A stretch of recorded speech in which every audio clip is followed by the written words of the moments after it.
Aleluia. Meu coração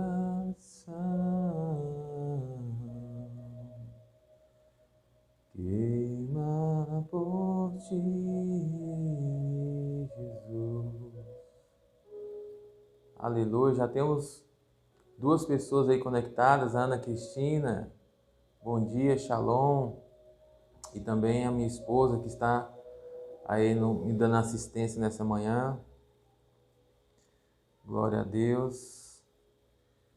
Shalom, shalom. Bom dia a todos que estão presentes e os que vão ouvir pela gravação no Facebook ou no YouTube. Vamos hoje compartilhar algo muito precioso da palavra do Senhor. Vamos buscar uma conexão do sacerdócio de Yeshua, de Jesus. Vamos hoje falar sobre características desse sacerdócio.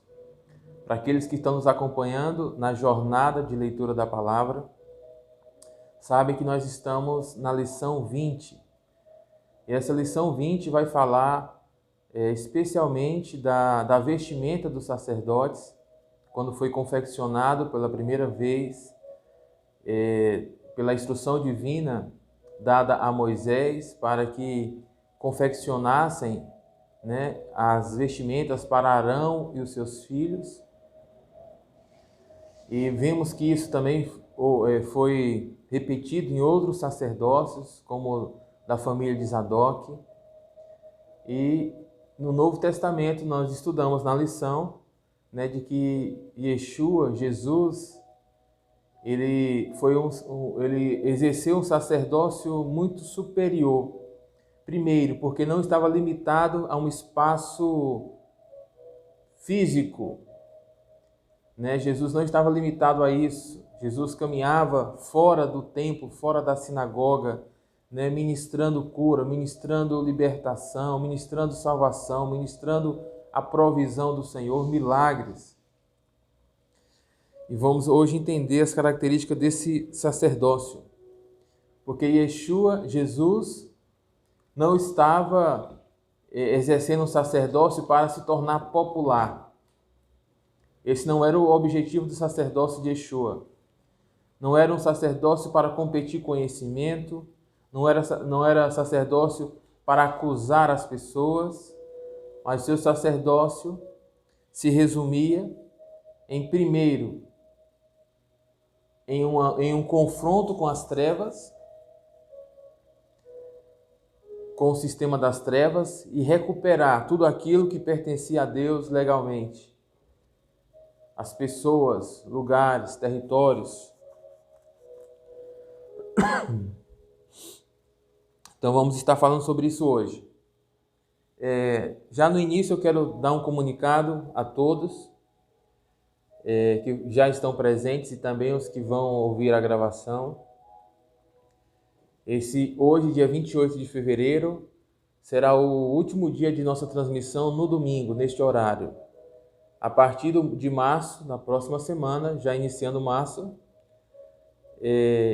amanhã, já inicia amanhã, mas a partir da próxima semana, a próxima transmissão, no próximo final de semana, já acontecerá no sábado, às 15 horas, às 17 horas, horário de Brasília. Porque eu falei 17, é o 17, correto, 15 é porque eu confundi o horário. É 17 horas, horário de Brasília. A transmissão ocorrerá às 17 horas. E todos podem participar, podem se planejar para estar acompanhando.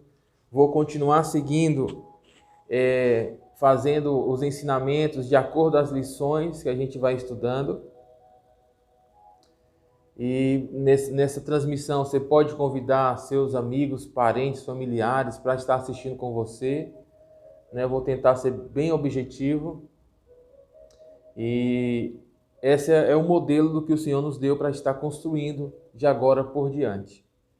Vamos ter reuniões fechadas, simplesmente com pessoas que já estão no nosso ministério, fazem parte do nosso ministério. Vamos estar dando todo o suporte, o acompanhamento a essas pessoas e vamos estar compartilhando como forma de uma mensagem evangelística nos sábados, às 5 horas da tarde. É o horário que o Senhor colocou dentro do nosso coração, né, de forma falando, de forma a se expressar, para que a gente venha fazer neste horário. E o domingo ficará livre para todos fazer a sua programação com as famílias, com lazer, com o que quiserem, né? Terão um domingo livre para visitar algum local, terão de liberdade. E nós estamos também em um projeto a nível nacional, que é a Rede Nacional de Oração. Tem sido muito bom, né, o que já temos alcançado, o que já temos construído, mas creio que o Senhor tem algo a mais a nos entregar. Né? E se você que está assistindo, nos acompanha, né, gosta de ouvir a mensagem, gosta de ouvir a nossa ministração, sabe que nós temos também esses 2 projetos, o Jornada de Leitura da Bíblia e o Rede Nacional de Oração, que você, se interessando, poderá participar, ingressar em nossos grupos privados pelo WhatsApp e participar de nossas atividades. Esse ano nós vamos, em nome de Jesus, estabelecer metas e objetivos para que nós possamos exercitar e alcançar maiores resultados. Metas e objetivos são muito importantes, porque quando não temos meta e nem objetivo a alcançar, então de alguma forma a gente relaxa, né? Eu acredito que por isso que muitos na igreja preferem participar de campanhas, preferem participar de propósitos, preferem participar de alguma coisa para que possam se submeter a uma disciplina, porque se não houver isso, não conseguem ter uma rotina, né, de investir o seu tempo em algo que venha lhe trazer crescimento e resultado. Se distraem muito. Isso é uma educação. Temos que aprender a ter essa administração pessoal do nosso tempo, das nossas finanças, dos nossos relacionamentos. Isso faz parte do sacerdócio. Não podemos fazer as coisas quando der vontade. Não podemos fazer as coisas de qualquer maneira. Temos que estabelecer um relógio profético em nossa vida. O Salomão diz: há um tempo determinado para cada coisa.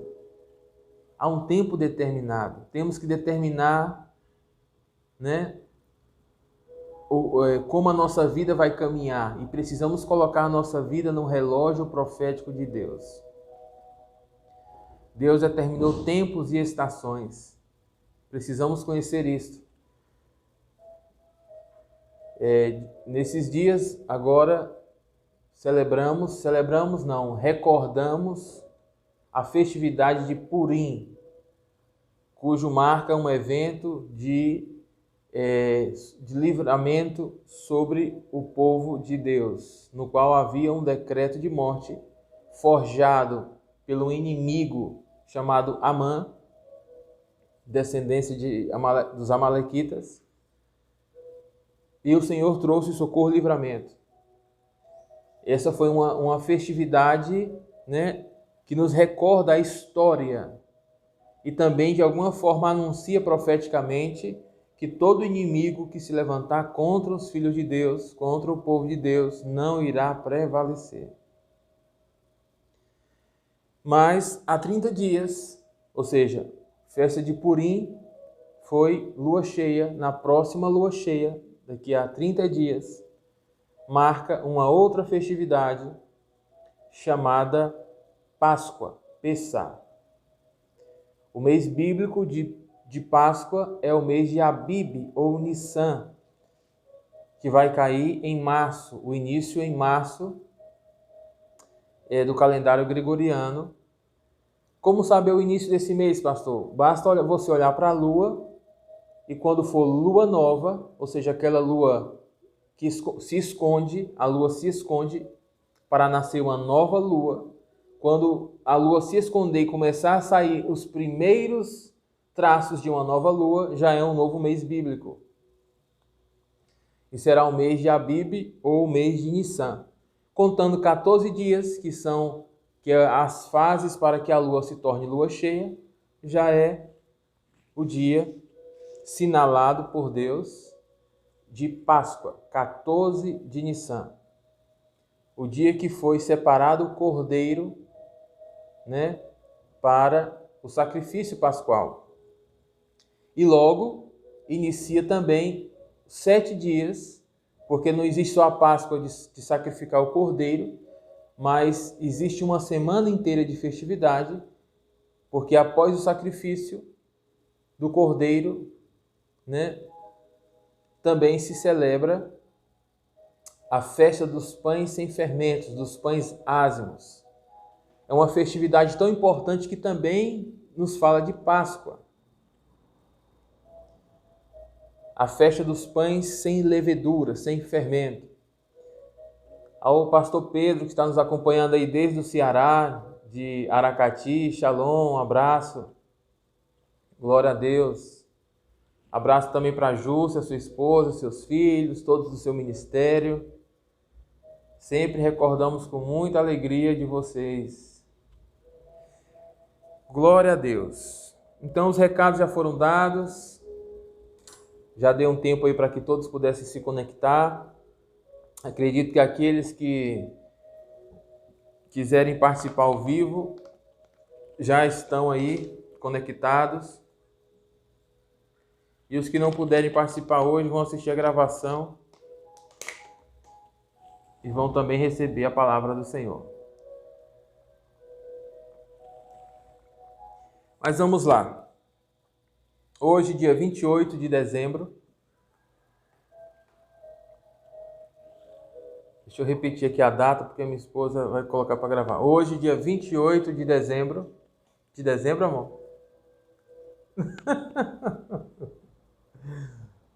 Hoje, dia 28 de fevereiro de 2021, nós vamos estar compartilhando a palavra do Senhor com cada um de vocês, com o tema As características do sacerdócio de Yeshua, Jesus. Jesus é o nome grego do nosso Messias. Yeshua é o seu nome hebreu. As características do sacerdócio de Jesus, de Yeshua. E como texto base, como eu sempre gosto de utilizar, um texto base para a gente dar um ponto de partida, vamos fazer a leitura de Efésios capítulo 6, versículos de número 10 a o 18. Vamos falar sobre a armadura de Deus. Vamos entender essa armadura e logo vamos estar nos aprofundando nas características do sacerdócio de Yeshua. Abra comigo as suas escrituras. Se você não tem uma Bíblia aí, anote, tome nota e depois confira, para saber se realmente está sendo lido corretamente. Tinha um mestre que sempre dizia que era muito melhor ver a tinta das escrituras com seus próprios olhos do que ficar vendo através dos olhos de outro. Porque vai se alguém ler alguma coisa errada ou ler algo que não está fora da Bíblia, então ele ia ter que receber aquilo. Mas se ele estivesse lendo com os seus olhos, então ele saberia exatamente o que estava escrito. Então é muito melhor a gente ficar não só ouvindo, mas lendo as escrituras. Um dos objetivos do nosso projeto da jornada é incentivar a leitura, para que conheçamos as Escrituras Sagradas, não apenas de ouvir falar, mas que os nossos olhos possam ver. Então, Efésios 6:10 diz assim: No demais, irmãos meus, fortalecei-vos no Senhor e na força do seu poder. Revesti-vos de toda a armadura de Deus, para que possam estar firmes contra as astutas ciladas do diabo. É interessante saber que essa armadura, a armadura de Deus, está falando aqui de um traje sacerdotal, de uma vestimenta. As vestimentas do sacerdote e do sumo sacerdote.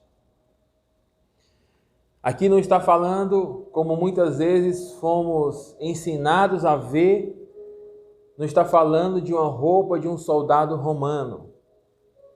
Porque o exército de Roma nada que tem a ver com o exército de Cristo, com o exército do Messias. O exército de Israel usava a sua vestimenta sacerdotal. A força do exército de Israel estava na vestimenta dos sacerdotes, não nas vestimentas como a de soldados romanos. Então vamos repetir aqui: revestivos de toda a armadura de Deus, para que possam estar firmes contra as astutas ciladas do diabo. Ou seja, o apóstolo Paulo começa a dizer que devemos nos revestir de uma vestimenta, de uma armadura, contra as astutas ciladas do diabo.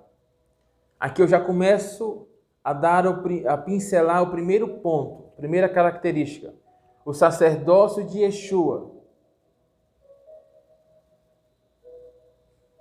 Não é somente, como muitas vezes a gente foi ensinado a ver, a vislumbrar, a estar na posição de líder, de pastor, sobre uma congregação, pensando que somente ali é um lugar de status, onde todos vão nos aplaudir.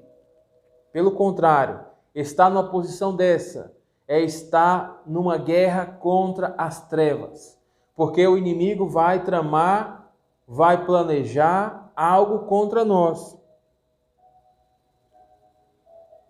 Por isso o apóstolo Paulo: se revistam das armaduras de Deus, para estar firmes contra as ciladas do diabo.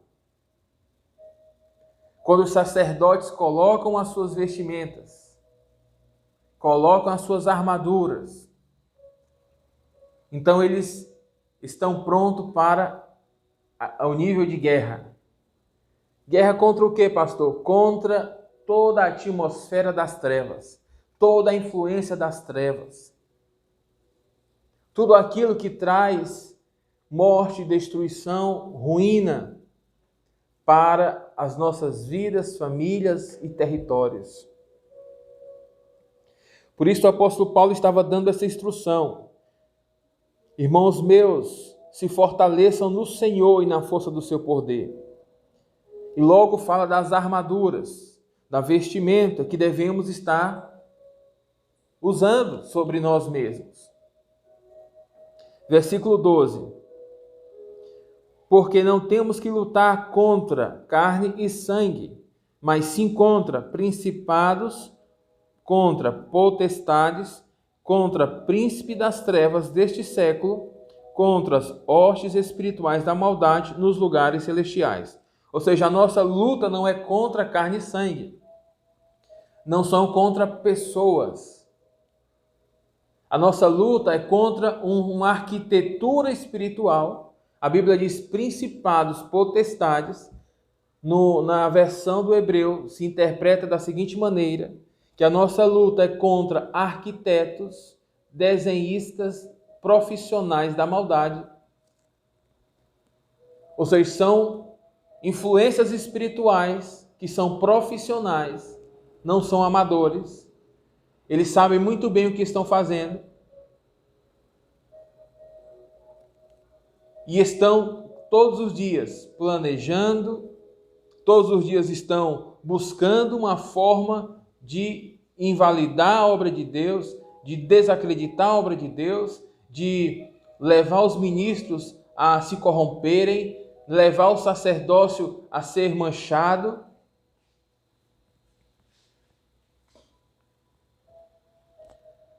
Porque existe um sistema nas trevas que é contra o sistema do reino de Deus.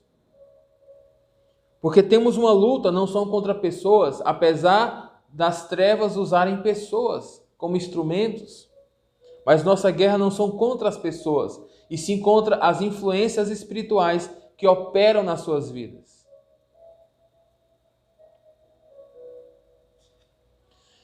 Então, no versículo 13, o apóstolo Paulo diz: tomem toda a armadura de Deus. Toda. Não é parte da armadura. Toda a armadura.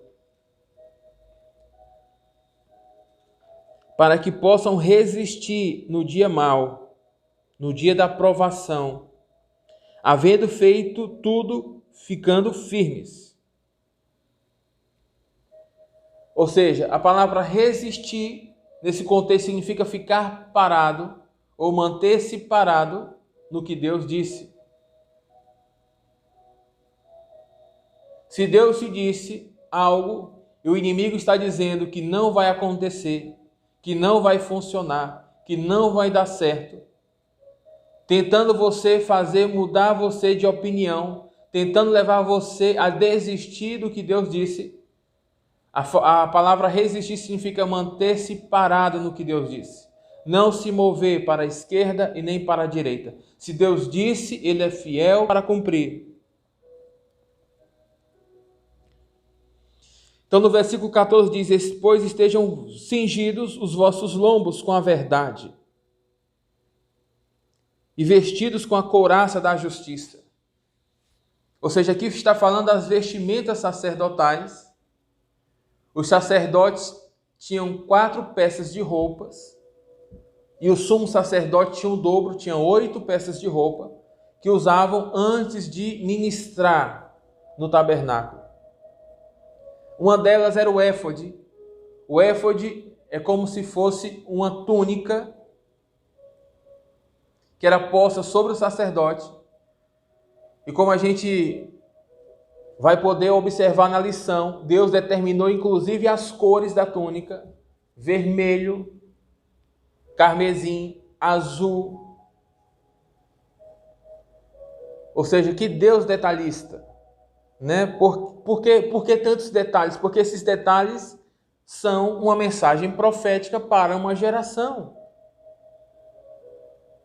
Porque no Antigo Testamento Deus falou em sombras, em figuras, em tipos, em padrões. Deus falou em uma linguagem codificada para muitos, mas descodificada para aqueles que estavam, primeiro, eram destinados a receber a mensagem, segundo, estavam cheios do Espírito Santo. Porque o Espírito Santo é que descodifica. O Espírito Santo é que remove os códigos que Babilônia estabeleceu. Então o versículo 16 diz, o 15, calçado os pés na preparação do Evangelho. Ou seja, aqui não está falando de bota. Os soldados romanos usavam as botas. Mas os sacerdotes não utilizavam nem mesmo calçados, porque eles lavavam seus pés na fonte que ficava no átrio, chamada Quior, uma fonte de águas viva, recolhida do Jordão. Então ele lavava os pés para poder entrar no lugar santo. Recorde o que o Senhor disse a Moisés: tira as sandálias dos teus pés, porque a terra que estás pisando é terra santa. Ou seja, Deus já estava construindo todo um padrão para se oficiar no sacerdócio. Um protocolo.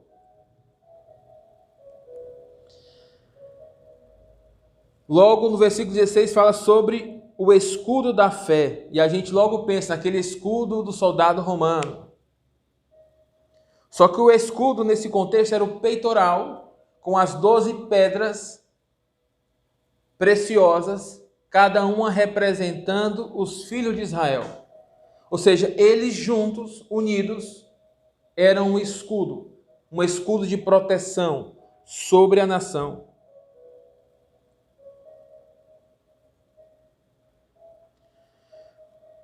Com os quais poderão apagar os dardos inflamados do maligno. Ou seja, Temos que nos revestir dessas armaduras para que o inimigo não tome vantagem. O versículo 17 fala sobre o capacete da salvação e sobre a espada do Espírito. Que esse capacete da salvação é a túnica que o sacerdote colocava como uma das suas peças para entrar no santuário. Eram 4 peças para o sacerdote comum e 8 peças para o sumo sacerdote. O sumo sacerdote, além da túnica que tinha sobre a cabeça, tinha como se fosse uma tiara com o nome escrito Santidade ao Senhor.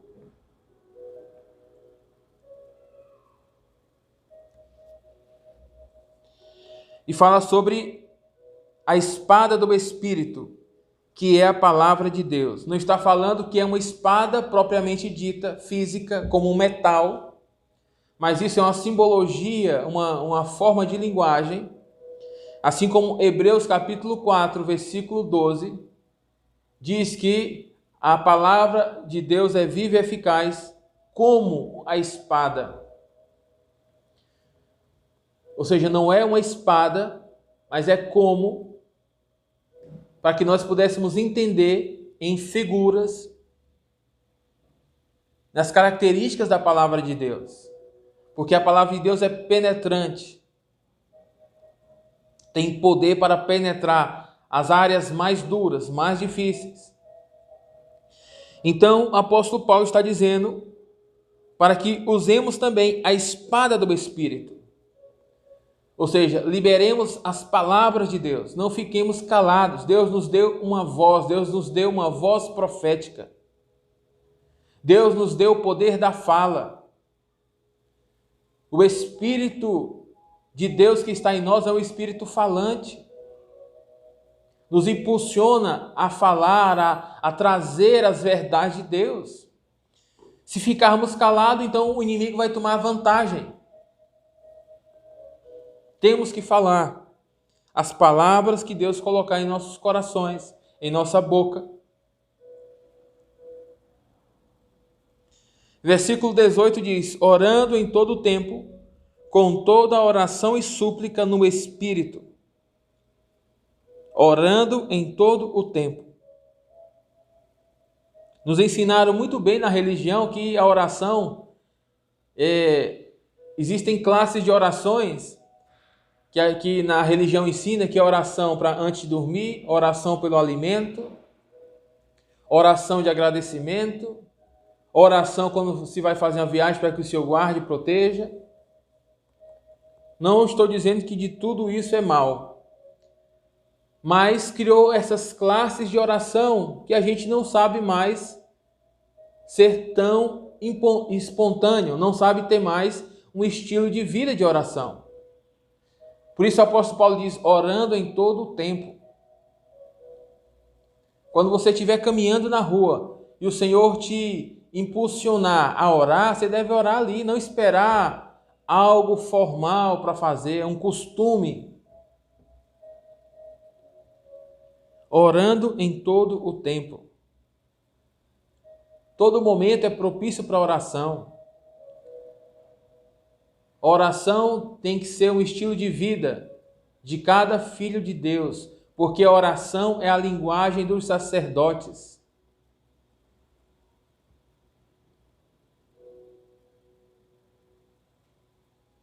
É a linguagem dos decretos de Deus. Deus governa através da oração da sua igreja, do seu povo. Se ficarmos calados, o inimigo toma vantagem, mas se abrir a nossa boca na oração, no ensino, nas profecias, nas declarações, nos decretos, então vamos manter o governo de Deus sobre as nossas vidas, famílias e territórios.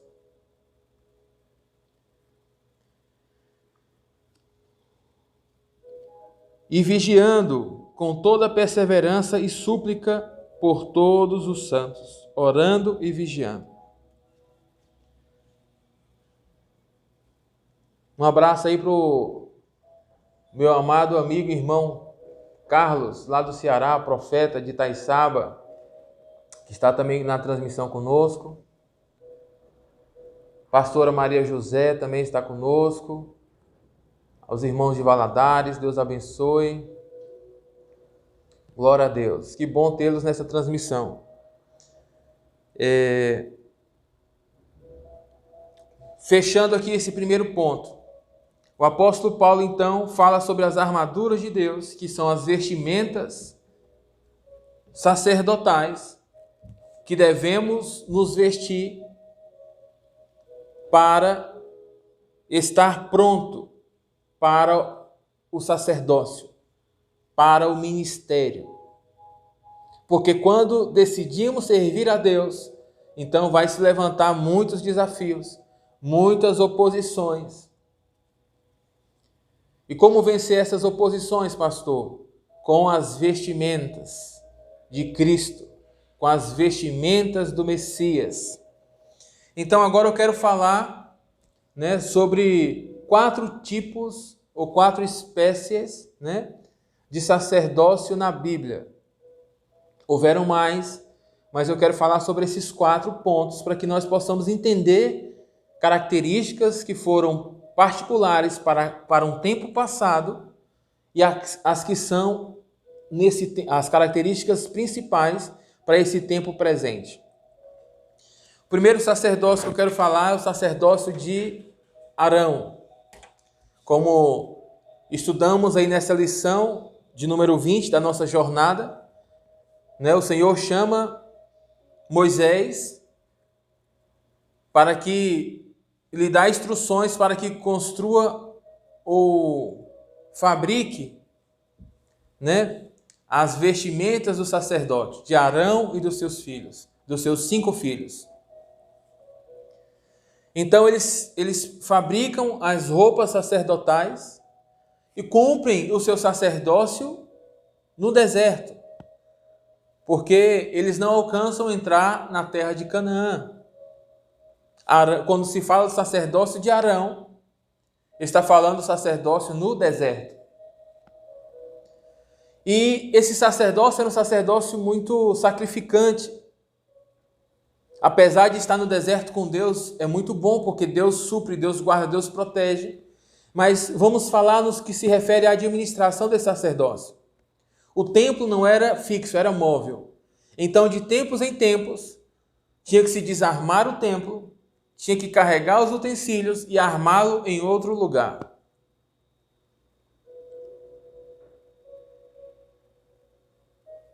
Era o sacerdócio marcado por sacrifícios de animais, porque Deus ali estava construindo em uma mensagem de figuras o que viria a ser o sacrifício perfeito, que é Cristo, Yeshua HaMashiach, o nosso Senhor. Então, quando se fala de sacerdócio de Arão, se fala do sacerdócio do sacrifício. Ou seja, ser sacerdote nesse tempo envolvia ser sacrificado, sacrificante. E muitos hoje ainda vivem nesse sacerdócio, dizem que a obra de Deus é muito sacrificante, é muito difícil, é muito dura. Porque estão ainda de alguma forma, com esse conceito do sacerdócio de Arão. O segundo sacerdócio que eu quero mencionar é o sacerdócio dos filhos de Arão, ou chamados filhos de Levi, quando já havia o templo fixo, quando já se foi construído através de Salomão o templo em Jerusalém. E que templo! E que construção! Então esse sacerdócio era muito mais glamuroso do que o sacerdócio no deserto, porque agora haviam grandes arquiteturas.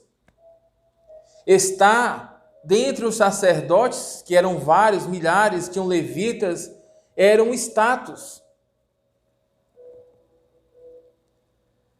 Então, o sacerdócio dos filhos de Arão ou de Levi, podemos chamá-lo assim, esse segundo exemplo de sacerdócio, era um status.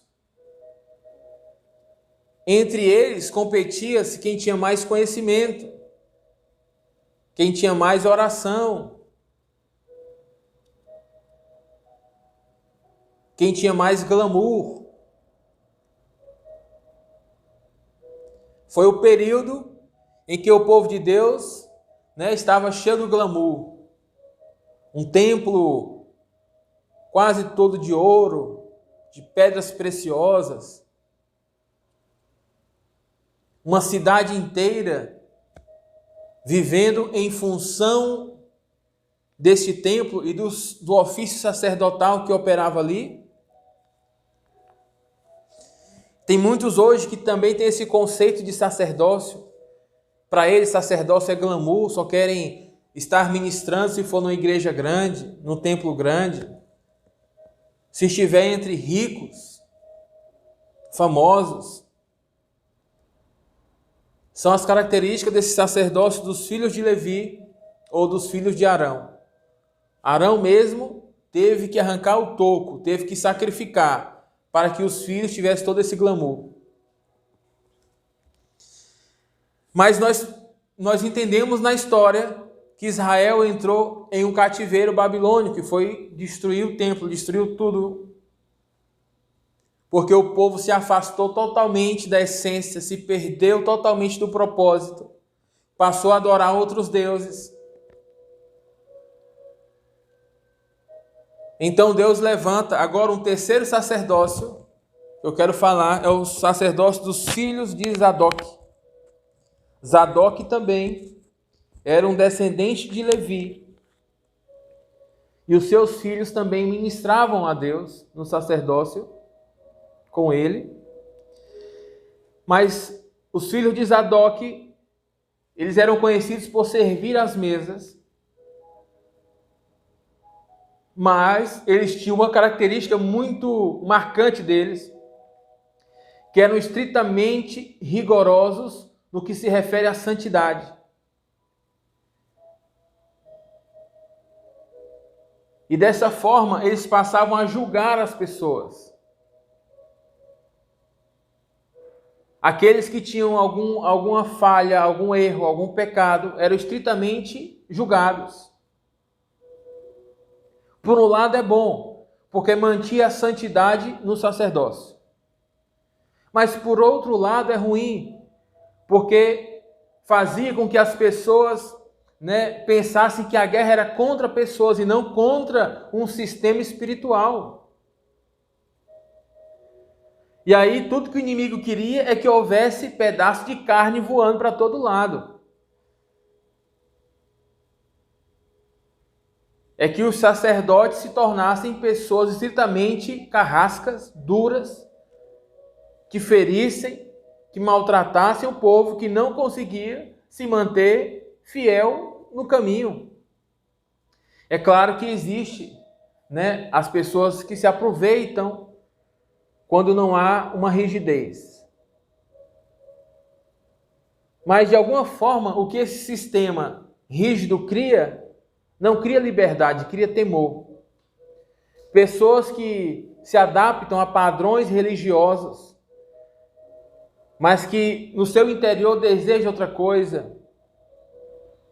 Não aguentam muito tempo ficar restritos de coisas como a gente viu na história da formação da igreja no nosso país.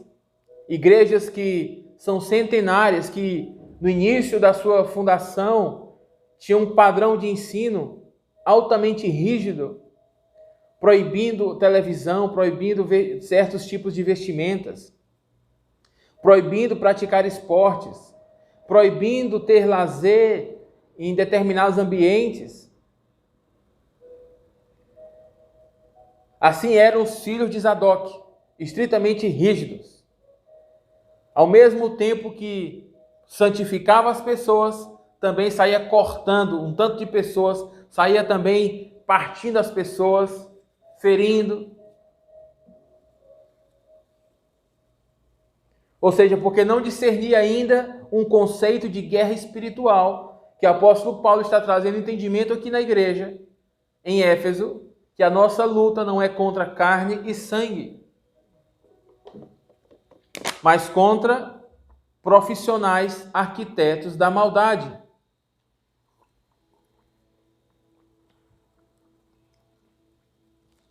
Então vamos falar agora do quarto sacerdócio. Já falamos do sacerdócio de Arão, dos filhos de Levi, ou de Arão também. O sacerdócio dos filhos de Zadok. Agora o quarto é o sacerdócio no espanhol e no hebraico se chama Pinchas. Eu não sei porque nas traduções ao português colocaram o nome desse homem de Finéias. Só na Bíblia portuguesa tem esse nome. Na espanhol e no hebraico é Pinchas. E esse Finéias não tem nada a ver com o Ofni e Finéias, filhos de Eli. Não vou nem mencionar o sacerdócio de Eli porque foi um desastre.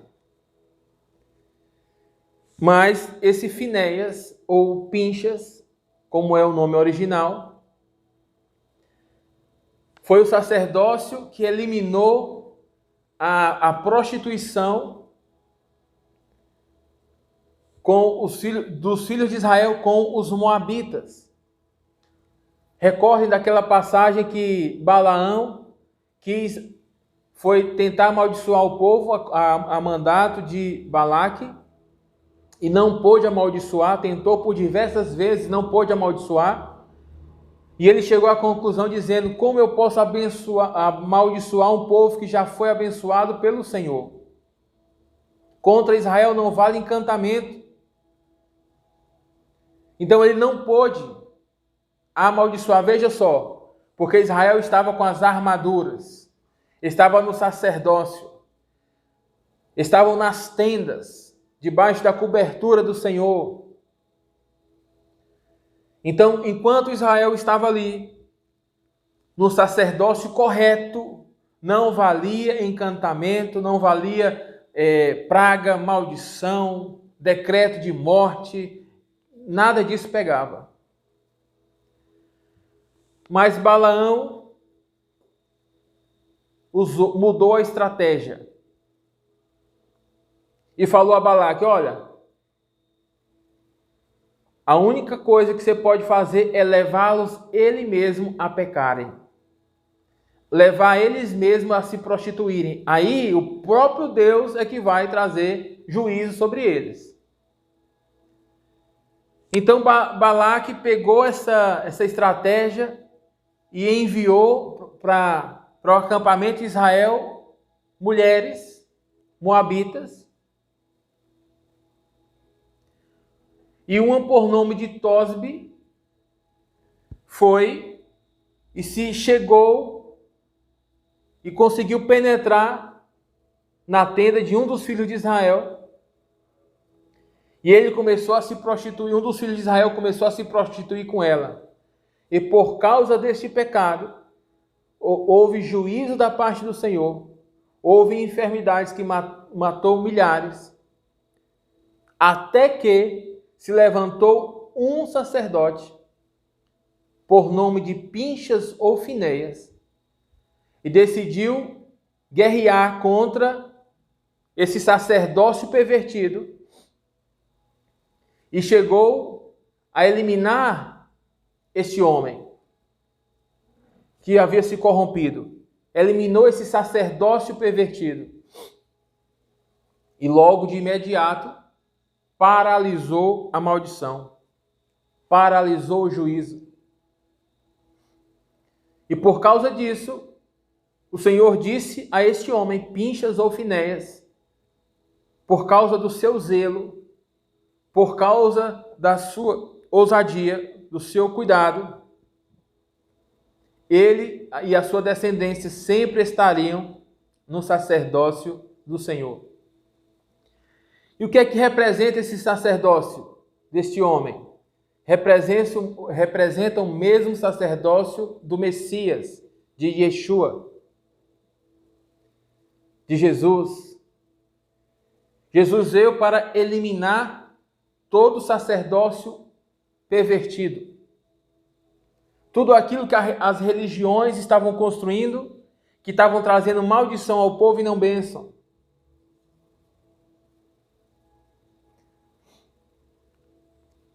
O sacerdócio de Pinchas ou de Finéias, é o sacerdócio do Messias, que usou as vestimentas de Cristo, as armaduras, e foi para a guerra.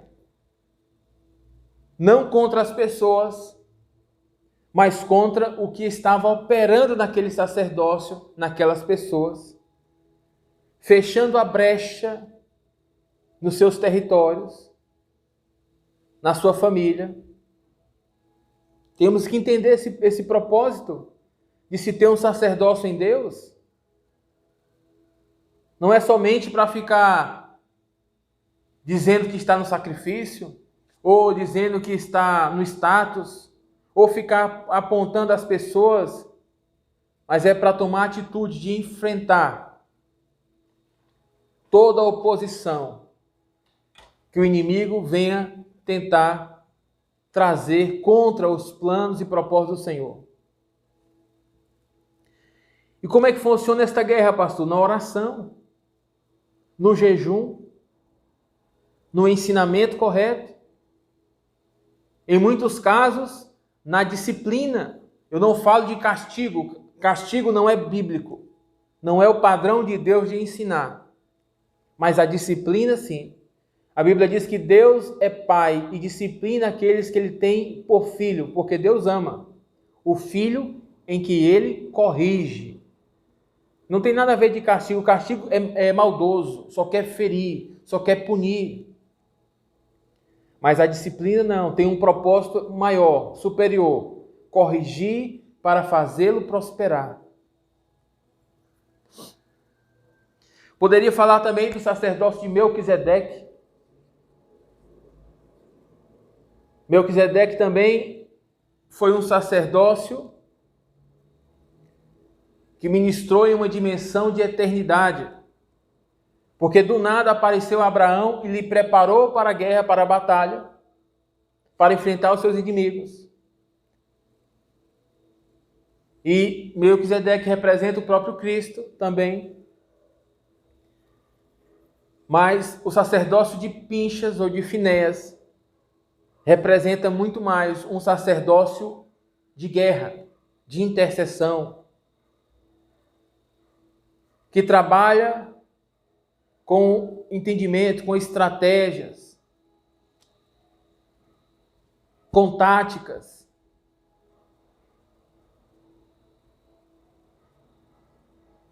Não estou falando de sair fazendo guerra espiritual de qualquer forma, estou falando de se estar sendo treinado primeiramente, sendo revestido e armado, equipado, para logo ser uma extensão do ministério de Cristo, do nosso Messias. Porque se nós pensarmos só em nós mesmos, nunca vamos conseguir resultados em nossa família, em nossa cidade, para tirá-los do caos, das trevas, das ruínas, do pecado.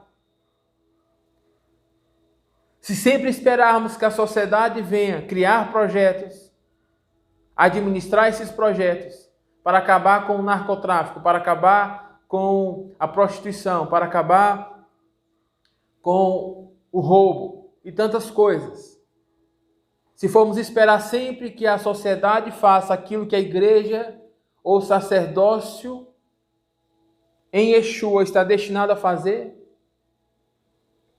orando, declarando, evangelizando,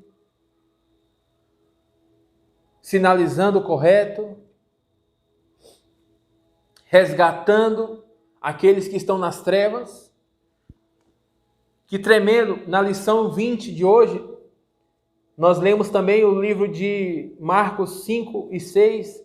Marcos 5 é tremendo, começa falando de que Jesus entrou em um território onde havia um homem gadareno, de Gadara, da descendência de Gade, dos filhos de Israel. Gade era um dos filhos de Israel que havia sido dado a bênção por Jacó, o pai Jacó, e que seria um filho como um exército, um filho guerreiro. Havia uma promessa, uma bênção sobre esse filho, que se tornou toda uma cidade chamada Gadara, Gade, Gadara, e logo tem Gadareno. Só que esse Gadareno, este homem que veio ao encontro de Jesus, estava aprisionado por uma legião de demônios. Ou seja, Satanás conhece muito bem quem são os escolhidos do Senhor. Por isso que se levanta muitas vezes uma grande perseguição. Por isso que se levanta muitas vezes uma grande oposição. Por isso que a gente vê pessoas terrivelmente aprisionadas. Por quê?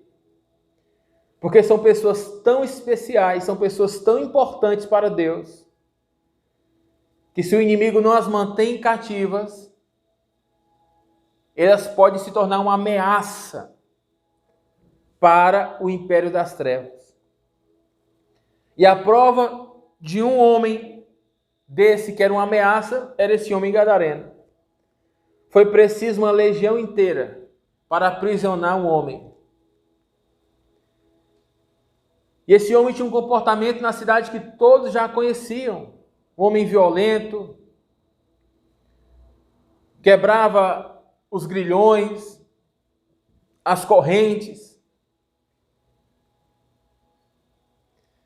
até que ele teve o seu encontro com Jesus. A Bíblia diz que quando Jesus chegou em Gadara, ele veio, se prostrou e adorou.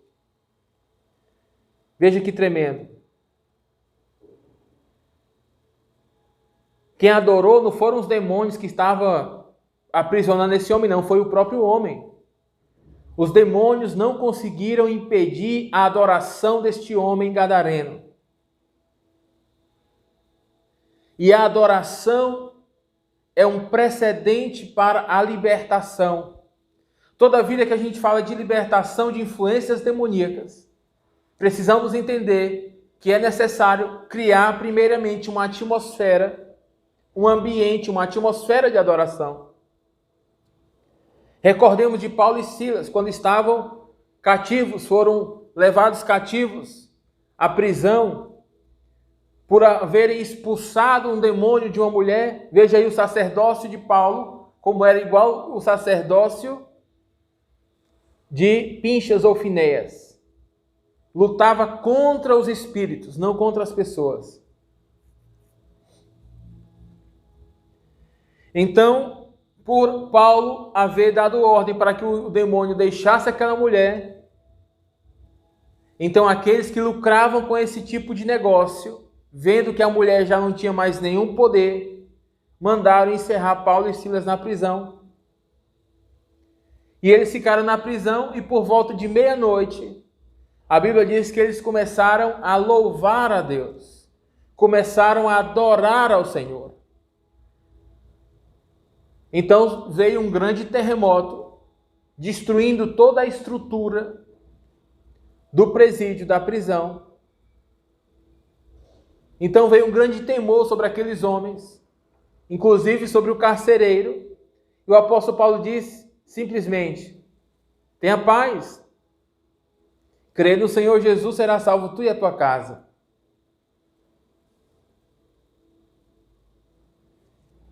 Então veja que tremendo. O apóstolo Paulo estava em uma guerra territorial para que o reino de Deus se estabelecesse sobre o território. Assim também Yeshua, Jesus, foi a Gadara para estabelecer o reino de Deus em Gadara e remover o reino ou o império das trevas, que Satanás não tem reino, o império das trevas sobre aquele território. Os sistemas que estavam operando, o sistema das trevas que estavam operando naquele território. Então aquele homem gadareno que adorou ao Senhor, começou a ser liberto das influências demoníacas. E a Bíblia diz que Jesus foi ensinando a ele, foi compartilhando palavras, foi compartilhando instruções, foi liberando palavras sobre aquele homem, e aquele homem voltou ao seu estado sã. Foi curado, restaurado, ao ponto que quando as pessoas viram, se admiraram, não acreditaram e caiu um grande temor naquela cidade. E quando Jesus estava por expulsar o demônio, a legião pediu para que pudesse sair em uma manada de porcos e logo se precipitou no abismo. Eu não vou entrar muito nesse contexto, aí daria uma boa mensagem também. Mas para manter o foco no que nós estamos ensinando, Jesus foi libertar o homem que estava cativo em um território. Veja só, as pessoas, já não se tratava mais das pessoas ir até o templo. Se tratava agora que o sacerdote, o sumo sacerdote Yeshua, estava indo até as pessoas para ministrar libertação, ministrar cura, ministrar as palavras de Deus a elas.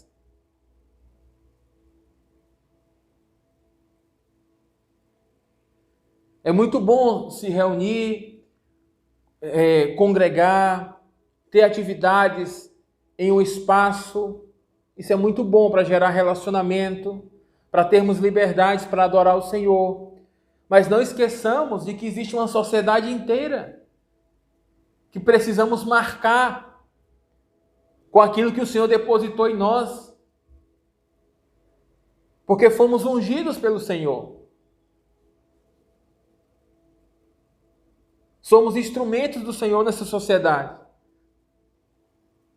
A Bíblia diz que nós somos a luz deste mundo e o sal desta terra. Precisamos marcar uma diferença.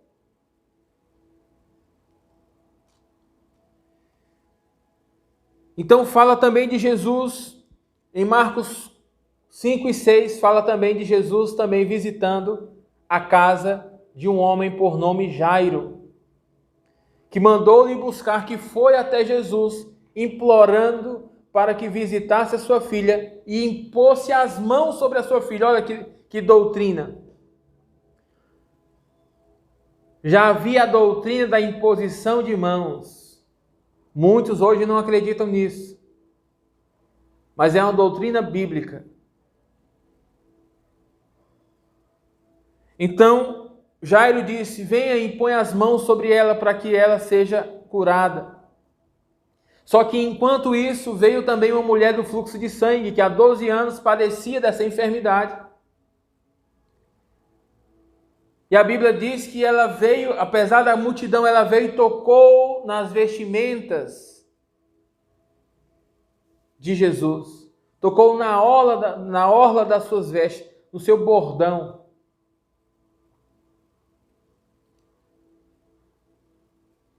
Olha só as armaduras. E aquela mulher não somente tocou em qualquer lugar. Já ensinei muito isso aqui, mas eu senti de ensinar de novo. Aquela mulher, ela tocou em um lugar específico. Pega para mim, amor, o talite aqui, fazendo favor. Aquela mulher tocou em um lugar específico. A primeira gaveta aqui, amor. Eu vou mostrar aqui no talite qual foi o lugar que ela tocou.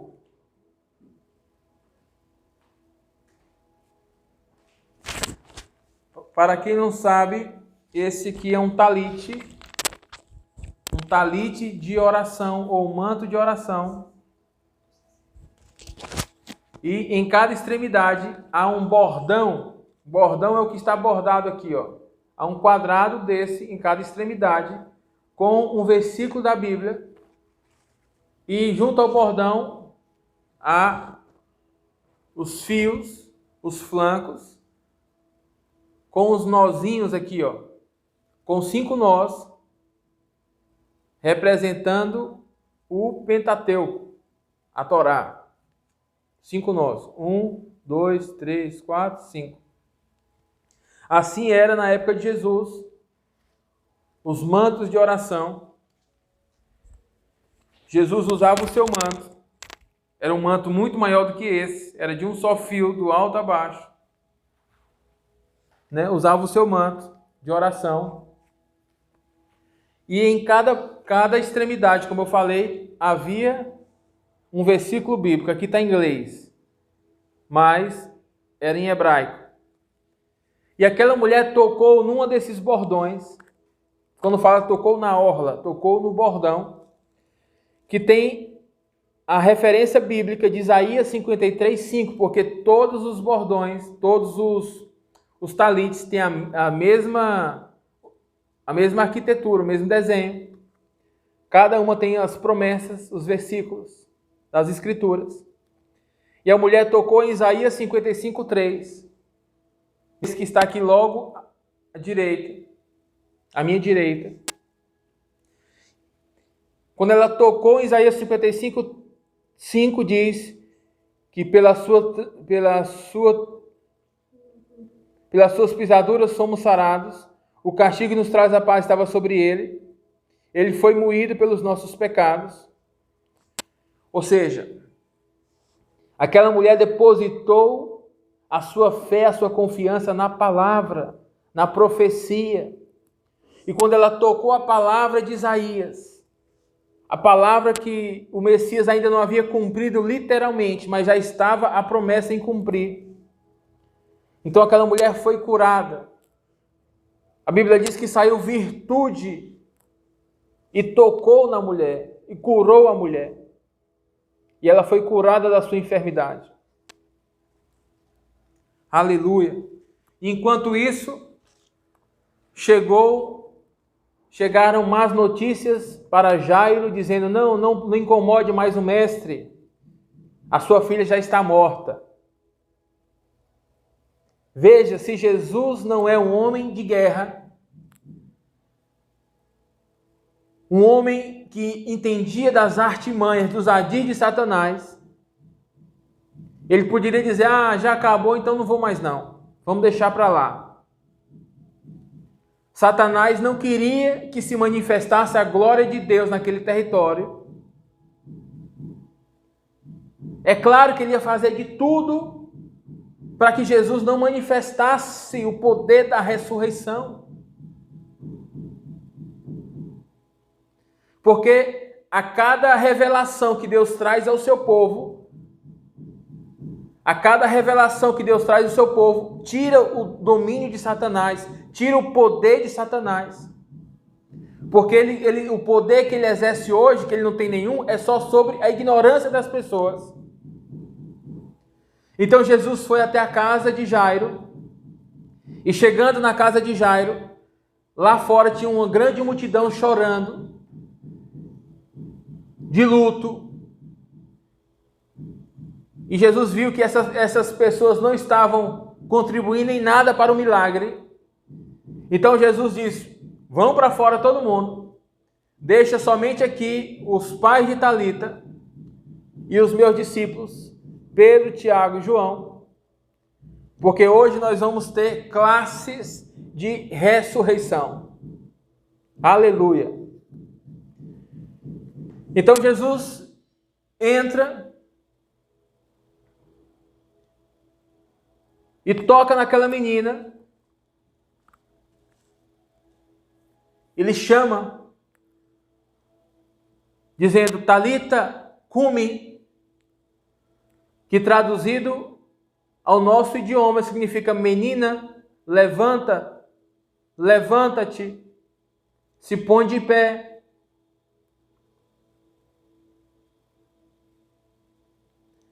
E de imediato a menina se levantou. E Jesus disse, não conte a ninguém e alimentem a menina. Deem a ela nutrição, porque essa menina já foi despertada, já foi ativada e vai ser um grande instrumento no reino de Deus. E deixou aos cuidados dos pais esta menina. E esse exemplo e outros nós podemos perceber as características do ministério de Yeshua. Jesus sempre estava em meio às pessoas que precisavam de sua ajuda, de sua assistência. E Jesus não estava lá para apontar o dedo, para condenar. Nunca ouvimos de Jesus dizer que sacrifício é servir a Deus. Que coisa difícil servir a Deus. Será que Jesus nunca foi rejeitado? Será que Jesus nunca foi mal interpretado? Será que nunca tentaram fazer mal a Jesus e Jesus lhe pagou por bem? Claro. Mas não se ouviu Jesus dizer que era sacrifício. Porque Jesus não estava no sacerdócio de Arão. Nem Jesus se sentia no status. Porque agora sou famoso. Então eu vou montar uma congregação e aí eu vou atrair para mim só aqueles que são importantes para ministrar cura sobre eles, para liberar palavras que eles gostam de ouvir. Jesus não teve esse sacerdócio dos filhos de Levi. Jesus não foi como os filhos de Zadok, que apontavam os erros, senão que mostrava o potencial, o desenho de Deus para cada pessoa, para que a pessoa se desse conta que ela estava vivendo uma vida de engano, de ilusões. E Jesus foi como esse Finéias ou esse Pinchas, que lutava contra o sacerdócio corrompido, contra tudo aquilo que estava dando direito legal de vir sobre as nossas vidas maldições, juízos. Muitas vezes a gente não se dá conta, a gente é muito bom para olhar o defeito dos de fora, para ser crítico com os de fora, para ser rigoroso com os de fora. Dizemos, não existe isso, não existe aquilo, eu não aceito isso. Somos santarrões. Mas às vezes dentro de casa a gente é permissivo. Os filhos vivem como quer. A família vive como quer. A nossa vida também é cheia de coisas que a gente sabe que não agrada ao Senhor. Então nós não sejamos hipócritas para cobrar das pessoas aquilo que nem mesmo nós estamos vivendo. Como eu vou cobrar uma santidade de fora se eu não estou vivendo?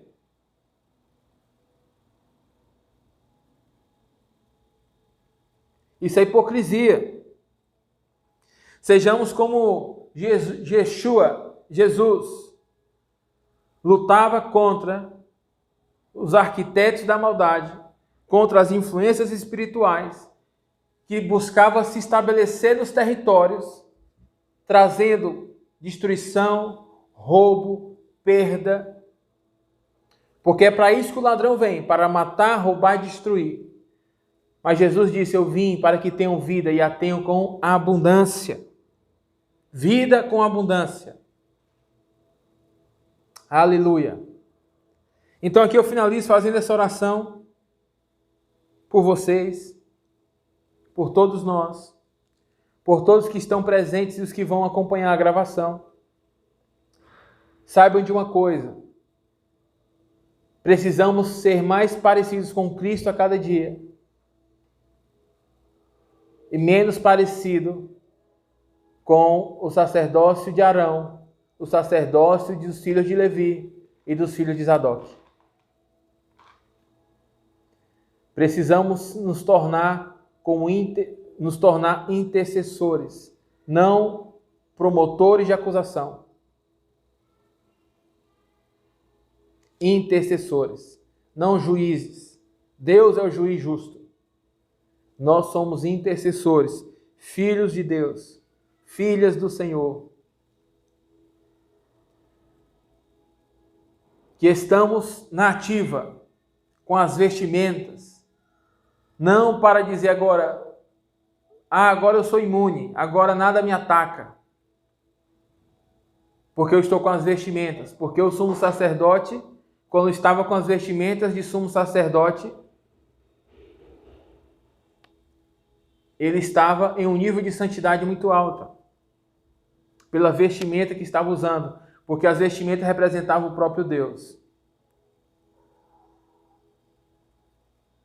Assim como o exército romano, quando ia para a batalha, eles tinham umas vestimentas de soldado romano e tinha um símbolo do seu Deus, do Deus romano. Assim também, o nome do Eterno estava nas vestimentas dos sacerdotes.